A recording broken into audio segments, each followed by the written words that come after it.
네, 화요일은 추석입니다. 그때 비 소식이 있어서 추석을 상징하는 환한 보름달을 볼 수 있을지 모르겠지만, 구름으로 가득해도 또 비바람이 몰아쳐도 그 너머에는 이 세상을 따스하고 은은하게 밝히는 보름달이 여전히 존재하고 있는 것처럼, 오늘 우리 예배의 자리에 함께 하시는 우리 사랑하는 그린빌 가족들의 마음에 언제나 우리를 향한 선한 계획을 가지시고 한 번도 우리를 포기하지 않으시고 우리를 위하여 일하고 계시는 하나님의 풍성한 은혜와 사랑이 떠나지 않기를 간절히 기원합니다. 창세기부터 요한계시록까지 말씀 대장정, 오늘은 예레미야 말씀입니다. 예레미야 선지자가 활동하던 시기는 이스라엘 역사상 가장 암울하고 고통스러웠던 시간입니다. 신흥 강대국으로 떠오른 바벨론 제국에 의해서 3번이나 침공을 받았고, 끝내 그 바벨론에게 나라가 멸망을 당합니다. 많은 사람들이 바벨론으로 포로로 끌려갔고, 또 다른 사람들은 바벨론을 피해서 애굽으로 망명을 갔습니다. 예레미야는 이러한 국난의 시기에 선지자로 부름을 받아서 하나님의 말씀을 전했습니다. 그러나 그의 말씀에 귀를 기울이는 사람들이 거의 없었습니다. 그를 때리고 감옥에 가두고 나중에는 애굽으로 또 끌고 갔습니다. 예레미야는 그래도 물러서지 않고 계속해서 하나님의 말씀을 전했습니다. 그러다 결국 애굽에서 돌에 맞아 순교하고 말았습니다. 우리 예레미야, 그러면 그의 별명이 가장 먼저 생각이 납니다. 예레미야, 눈물의 선지자로 잘 알려져 있습니다. 나라를 위해서, 민족을 위해서 그만큼 많이 울었던 선지자가 없었습니다. 하나님의 거듭되는 경고에도 불구하고 사람들은 회개하지 않았습니다. 하나님의 말씀을 귀담아 듣지 않았습니다. 하나님이 주시는 기회를 걷어차 버렸습니다. 그들을 바라보면서 찢어지는 그 마음이 눈물로 솟구쳐 올랐습니다. 이제 나라가 망하고 성전은 파괴되고 수많은 사람들이 죽고 포로로 끌려가고, 이 비극적인 역사를 이미 알고 있었던 예레미야였기 때문에 정말 애간장이 끓는 마음으로 계속해서 눈물로 기도합니다. 눈물의 선지자. 이 말은 그만큼 그는 사랑의 선지자라고 그렇게 말할 수 있습니다. 1991년 걸프전 막 시작했을 때 미국의 ABC 방송의 앵커 바바라 윌터스가 당시 총사령관이었던 노먼 슈워츠코프 장군에게 인터뷰 도중 이러한 돌발적인 질문을 던집니다. 오늘날 미국의 가장 큰 적은 무엇이라고 생각하십니까? 그때 이 슈워츠코프 장군이 이러한 유명한 대답을 합니다. 미국에서 눈물 없는 남자들이 많아지고 있다는 사실입니다. 전쟁을 지금 진두지휘하고 있는 장군의 입에서 전혀 예상치 못한 답변이 나왔지만 모두들 고개를 끄덕였습니다. 오늘 우리의 문제는 자녀를 위한 눈물을 잃어버린 아버지, 어머니가 점점 많아지고 있다는 데 있습니다. 나라와 민족을 위한 눈물을 잃어버린 지도자들이 너무 많이 지금 넘쳐나고 있습니다. 교회를 위해서, 하나님 나라를 위해서, 믿음의 가족들을 위해서 눈물을 잃어버린 성도들이 너무 많이 있습니다.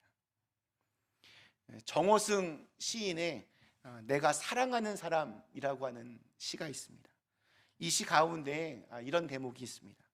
나는 눈물이 없는 사람을 사랑하지 않는다. 나는 눈물을 사랑하지 않는 사람을 사랑하지 않는다. 나는 한 방울 눈물이 된 사람을 사랑한다. 기쁨도 눈물이 없으면 기쁨이 아니다. 사랑도 눈물이 없으면 사랑이 아니다. 하나님께서는 이렇게 누군가를 위하여 한 방울의 눈물이 될 사람을 사랑하십니다. 예레미야가 바로 그러한 사람이었습니다.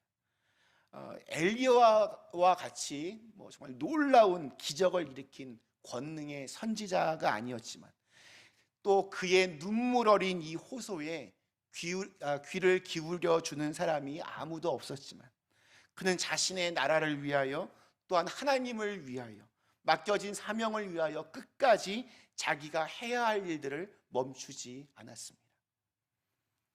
오늘 1절 말씀이 이렇게 시작을 합니다. 예레미야가 아직 시위대 뜰에 갇혀 있을 때 여호와의 말씀이 그에게 두 번째로 임하니라 이르시되. 예레미야 선지자가 지금 감옥에 있습니다. 하나님의 말씀을 전해야 하는 선지자가 감옥에 갇혀 있다는 것에서 영적으로, 정치적으로, 사회적으로 얼마나 지금 어두운 시대였는지를 알 수 있습니다. 그런데 예레미야 선지자가 시위대들에 이렇게 갇혀 있는 것과 여호와의 말씀이 임했다라고 하는 것이 참 의미심장합니다. 선지자는 하나님의 성전에 있어야 합니다. 그런데 그는 지금 감옥에 있습니다. 갇혀 있습니다. 그런데 그곳에 여호와의 말씀이 예레미야에게 임했습니다. 감옥은 갇혀 있는 곳이고 죽음이 엄습하는 곳입니다. 그런데 그곳에 하나님의 말씀이 임하면 그곳이 바로 하나님의 성전이 됩니다. 내가 어디에 있든지 하나님의 말씀이 임하는 그곳이 바로 하나님을 만나고 하나님을 예배하고 찬양할 수 있는 성전이 될 수 있습니다. 예레미야는 사람들로부터 배척을 받아 지금 감옥에 갇혀 있지만 하나님께서 그를 찾아오셨습니다. 전쟁에서 지휘관 가장 중요합니다. 늘 신속하게 정확하게 명령을 잘 내려야 전쟁에서 승리할 수 있습니다. 근데 이 지휘관 옆에는 언제나 통신병이 따라다닙니다. 통신병은 무전기를 들고 있습니다. 통신병은 지휘관 곁에서 떨어지지를 않습니다. 전쟁터에서 통신이 두절되면 모든 것이 끝나기 때문입니다. 하나님의 이렇게 말씀은 위로부터 이렇게 임하는 겁니다. 내가 듣고 싶어서 듣는 것이 아닙니다. 나에게 하나님의 말씀이 임해야 내가 하나님의 말씀을 들을 수 있습니다. 하나님께서 문을 여시고 각 사람에게 말씀해 주셔야 우리가 하나님의 말씀을 들을 수 있습니다. 하나님의 말씀이 지금 나에게 임하고 있는가? 하나님의 말씀이 지금 들리고 있는가? 이게 중요합니다. 하나님의 말씀을 듣는다는 것은 그냥 대충 설교를 듣는 것을 말하지 않습니다. 하나님의 말씀이 임하면 희망이 있습니다. 말씀이 울림으로 다가와서 가슴이 뛰고 그 말씀이 나를 움직이게 하는 것, 나를 살아있게 하는 것, 이것이 신앙생활의 핵심입니다. 예레미야 29장 11절에는 이런 말씀이 있습니다. 여호와의 말씀이니라. 너희를 향한 나의 생각을 내가 아나니 평안이요 재앙이 아니니라. 너희에게 미래와 희망을 주는 것이니라. 여러분, 희망이 무엇입니까? 하나님의 말씀이 곧 희망입니다. 그러므로 최악의 상황은, 가장 위험한 순간은 말씀이 끊어지는 겁니다. 아무리 힘들어도 그곳에, 그 자리에 하나님의 말씀이 임하면 희망이 있습니다. 어려운 상황 가운데 있을 때에는 이렇게 문제로부터 빠져나려고 자꾸 발버둥 치다 보면 오히려 늪처럼 계속 그 안으로 빠져들게 됩니다. 그때는 나에게 주시는 하나님의 말씀을 기다릴 줄 알아야 합니다. 예레미야는 감옥에 갇혀 있습니다. 힘든 시간을 보내고 있습니다. 그때 하나님께서 예레미야를 찾아오셨습니다. 오셔서 말씀하셨습니다. 격려하셨습니다. 다시 힘을 내어서 이렇게 일어나게 하셨습니다. 그에게 주신 말씀이 3절에 나옵니다. 너는 내게 부르짖으라. 내가 내게 응답하겠고 내가 알지 못하는 크고 은밀한 일을 내게 보이리라. 요즘 뭐 이런 우스개 얘기가 있습니다. 요즘 여자들이 절대 용납할 수 없는, 용서할 수 없는 남자들의 유형이 있습니다. 남자분들 잘 들으시기 바랍니다. 과거 있는 남자는 용서할 수 있지만 미래가 없는 남자는 용서할 수 없답니다. 귀를 뚫은 남자는 용서할 수 있어도 귀가 막힌 남자는 용서가 안 된다고 합니다. 머리카락이 없는 남자는 용서할 수 있지만 머리가 비어있는 남자는 용서할 수가 없다고 합니다. 그런데 보면 우리 하나님도 마찬가지입니다. 죄 많은 사람은 용서하시지만 용서를 구하지 않고 회개하지 않는 사람은 용서하실 수가 없습니다. 하나님께서는 문제가 많은 사람, 실패의 경험이 많은 사람은 축복하실 수 있어도 기도하지 않고 그것을 사모하지 않는 사람은 축복하실 수 없습니다. 하나님의 비밀은 엄청난 것입니다. 하나님의 비밀을 들으면 두렵지 않습니다. 왜냐하면 하나님이 지금 나와 함께 하심으로 그 마음이 충만해지기 때문입니다. 상황이 아무리 어려워도 그 상황을 바꾸어낼 수 있는 힘이 생깁니다. 그 비밀은 기도를 통해 알 수 있습니다. 뒤집어 보면 기도하지 않으면 절대로 하나님의 크고 은밀한 일을 알 수 없습니다. 그래서 여러분, 아무나 부르짖을 수 있는 게 아닙니다. 아무나 하나님을 찾는 게 아닙니다. 하나님을 찾는 것이 바로 은혜입니다. 기도는 하나님을 주목하여 보는 것입니다. 우리가 기도할 때 하나님께서 우리에게 비밀을 알려주십니다. 자, 그런데 우리가 기도하면서 가장 먼저 우리가 생각해야 될 것은 하나님이 누구이신가를 발견하는 것이 가장 중요합니다. 하나님이 누구이신지를 계속해서 묵상할 수 있어야 됩니다. 하나님이 누구이신지를 찬양할 수 있어야 됩니다. 지금 나를 너무 힘들게 하는 내 이 가슴 아픈 상황보다 하나님께 집중해야 합니다. 하나님께 그렇게 집중할 때 정말 복잡하게 꼬일 대로 꼬인 우리의 생각이 이상하게 정리가 됩니다.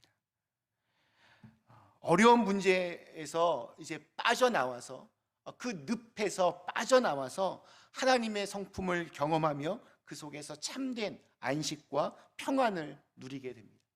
그러다 보면 염려와 근심이 나도 모르는 사이에 다 떠나가 버립니다. 그런데 우리는 보면 기도할 때도 하나님께 집중하기보다는 지금 당장 내 눈앞에 닥쳐진 상황에만 관심을 가집니다. 급한 불 끄는 데에만 정신이 팔려 있습니다. 그래서 기도를 해도 이렇게 쌍방향 소통이 아니라 일방적으로 내가 원하는 것만 막 쏟아붓고는 그럼 모두 다 이루어 주실 줄로 믿습니다 하고 끝을 냅니다. 그런 면에서 우리 1절과 3절 가운데 있는 2절 말씀, 이 말씀이 올바른 기도로 이끌어주는 아주 중요한 구절이 됩니다. 이를 행하시는 여호와, 그것을 만들며 성취하시는 여호와, 그의 이름을 여호와라 하는 이가 이와 같이 이르시도다. 하나님이 누구이신지, 내 기도를 듣고 있는 분이 누구이신지를 정확하게 알아야 합니다.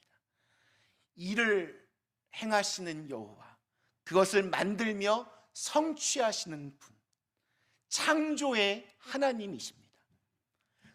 그렇기 때문에 우리는 하나님 안에 있을 때에 마음의 안정감을 누릴 수 있습니다. 우리의 인생은 하나님의 손에 있습니다. 모든 것이 무너져도 하나님께서는 새롭게 우리를 거듭나게 하실 수 있습니다. 우리의 인생이 망가져도 하나님께서는 우리의 마음을 회복시킬 수 있으십니다. 지금 이스라엘은 커다란 위기 가운데 있습니다. 이스라엘의 역사상 가장 어려울 때입니다. 가장 어두울 때입니다. 비극적인 현실이 지속되고 있습니다. 또 예레미야 선지자 자신도 위기에 처해 있습니다. 미래가 보이지 않습니다. 그런데 하나님께서 감옥에 있는 예레미야에게 찾아오셔서 너는 내게 부르짖으라 라고 말씀하십니다. 기도의 영이 임하고 기도를 할 수 있는 것은 하나님의 은혜가 그때 임했기 때문입니다. 그러므로 소망이 있습니다. 그럼 부르짖으면 어떠한 일들이 우리에게 일어납니까? 하나님께서 응답하십니다. 일을 행하시는 여호와, 그것을 만들며 성취하시는 여호와께서 우리에게 말씀해 주십니다. 오늘 읽지는 않았지만 예레미야 우리 33장 이제 뒤에 6절부터 8절까지 이런 이런 응답을 예레미야가 받습니다. 그러나 보라, 내가 이 성읍을 치료하며 고쳐 낫게 하고 평안과 진실이 풍성함을 그들에게 나타낼 것이며 내가 유다의 포로와 이스라엘의 포로를 돌아오게 하여 그들을 처음과 같이 세울 것이며 내가 그들을 내게 범한 그 모든 죄악에서 정하게 하며 그들이 내게 범하며 행한 모든 죄악을 사할 것이라. 이것은 당시 예레미야가 정말 상상할 수 없는 일이었습니다. 자기는 지금 감옥에 갇혀 있고 백성들은 하나님의 말씀에 귀를 기울이지 않고 죄에 빠져 있습니다. 나라는 풍지박살이 났습니다. 그런데 하나님은 이 예레미야의 기도의 응답으로 예레미야에게 크고 은밀한 일을 보여주십니다. 망가지고 깨어졌지만 그러나 완전히 다시 회복시켜 주시겠다, 그렇게 말씀하십니다. 우리는 지금 정말 절망과 좌절의 시대를 살아가고 있습니다. 현실은 답답합니다.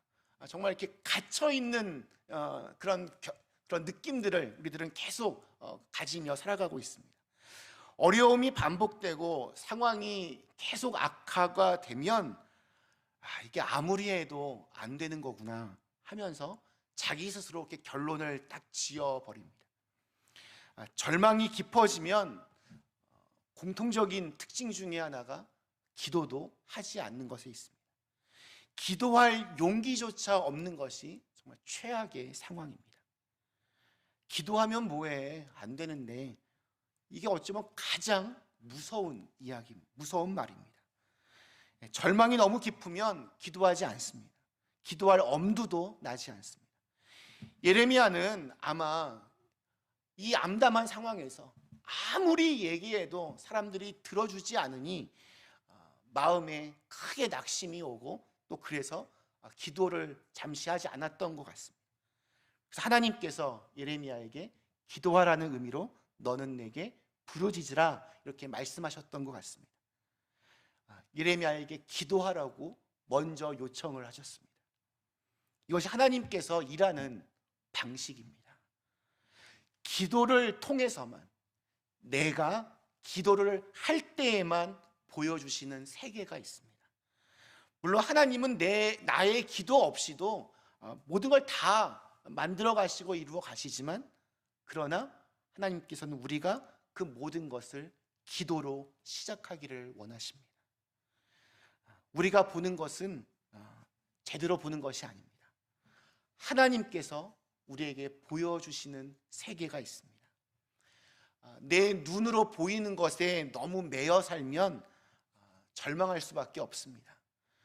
불가능한 상황을 만나게 되면 절망할 수밖에 없습니다. 그것이 우리의 한계입니다.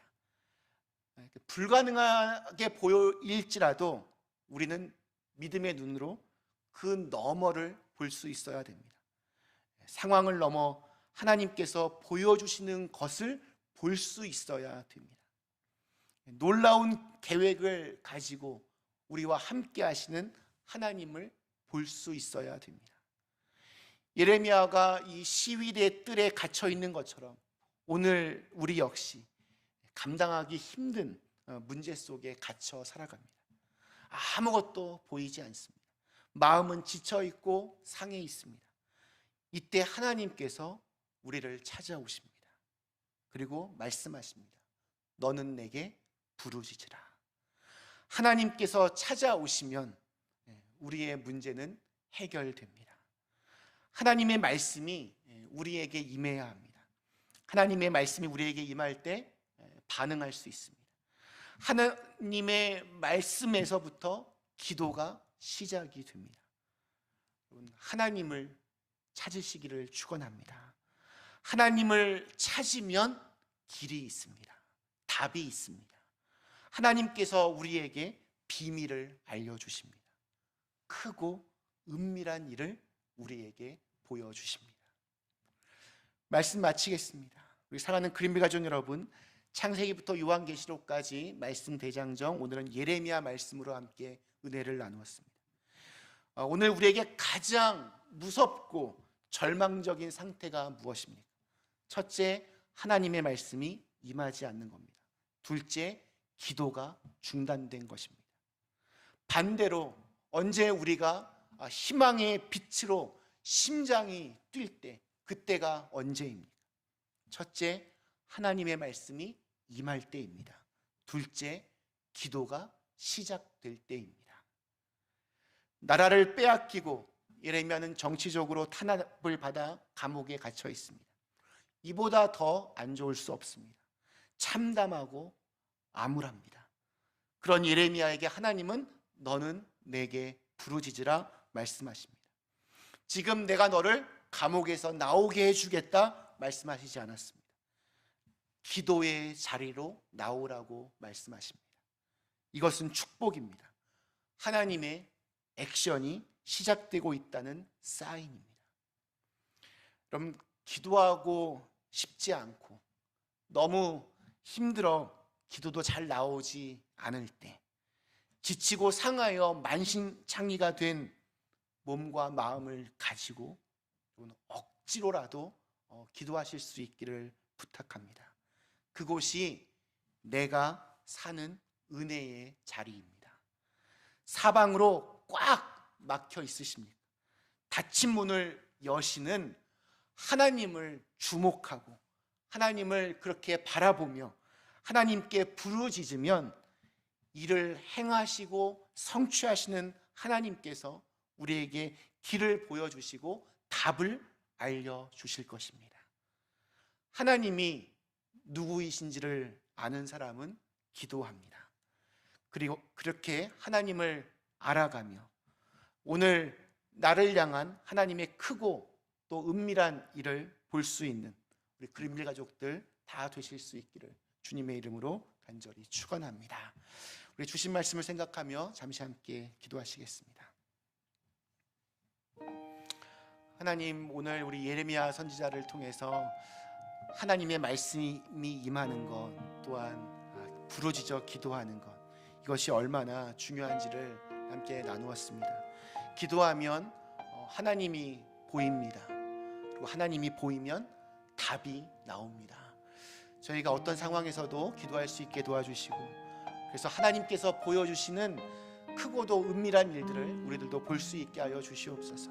예레미야가 기도했을 때 그 감옥 안에서 앞으로 이루어 가실 하나님의 그 일들을 보게 되었을 때 그의 가슴이 얼마나 벅차 올랐겠습니까? 그의 마음이 이제 그 모든 두려움으로부터, 절망으로부터, 외로움으로부터 해방되는 순간이었습니다. 저희들도 이러한 은혜를 맛보고 경험할 수 있게 하여 주시옵소서. 잠시 함께 결단하며 기도하겠습니다. 기도하시겠습니다.